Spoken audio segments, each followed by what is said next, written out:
మా పార్టీ తరపున హైదరాబాద్ నగర ప్రజల తరపున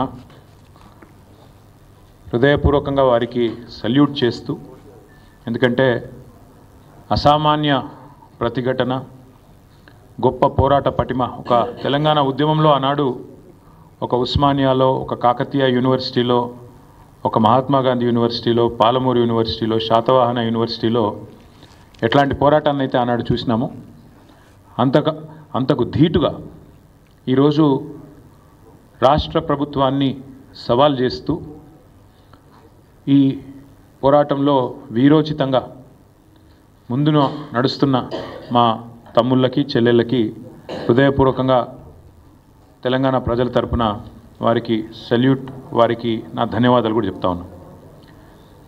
10 రోజులుగా ఇంత పెద్ద పోరాటం జరుగుతుంటే సహజంగా ప్రజాస్వామిక లక్షణాలున్న ప్రభుత్వం అయితే వారిని పిలవాలి, మాట్లాడాలి, వారి ఆందోళనలను విరమింపజేసే ఆలోచన చేయాలి.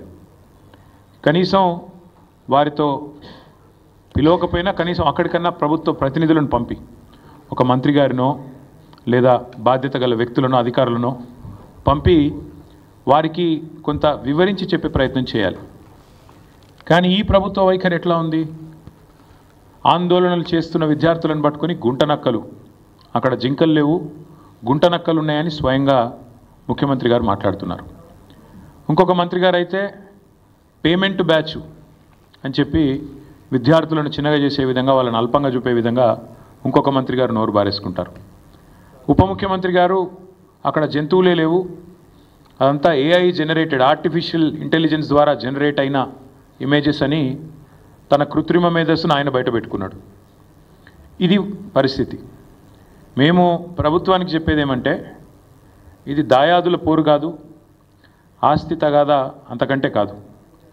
భూమి నీదా నాదా అని కొట్టుకునేందుకు రేవంత్ రెడ్డి ఆ పిల్లలకు వేలు విడిచిన మేనమామనో బాబాయో తాతనో కాదు.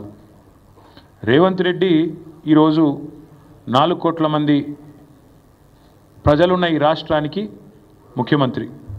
అంటే ఈ రాష్ట్రంలో 4 కోట్ల మంది కట్టే పన్నులతో జీతం తీసుకునే ఒక ప్రతినిధి. నిజంగా చెప్పాలంటే రూలింగ్ పార్టీ అని మా పెద్దలు కేసీఆర్ గారు ఎప్పుడు చెప్తుంటారు, రూలింగ్ పార్టీ కాదు సర్వింగ్ పార్టీ అని పిలవాలంటారు. ముఖ్యమంత్రి అనేవాడు ఈ రాష్ట్రానికి బాసో, ఈ రాష్ట్రానికి నియంతనో, చక్రవర్తో, రాజో కాదు. ఒక పెద్ద పాలేరులాగా, ఒక పబ్లిక్ సర్వెంట్ మాదిరిగా పనిచేయాల్సిన బాధ్యతలో ఉన్న వ్యక్తి. మంత్రి అయినా, ఎమ్మెల్యే అయినా, ఎమ్మెల్సీ అయినా మేమందరం కూడా వీఆర్ పబ్లిక్ సర్వెంట్స్, మేమంతా ప్రజాసేవకులం.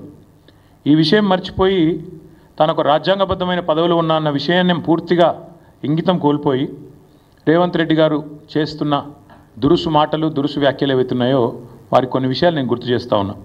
మనందరం కూడా public servants, we are all public servants including you.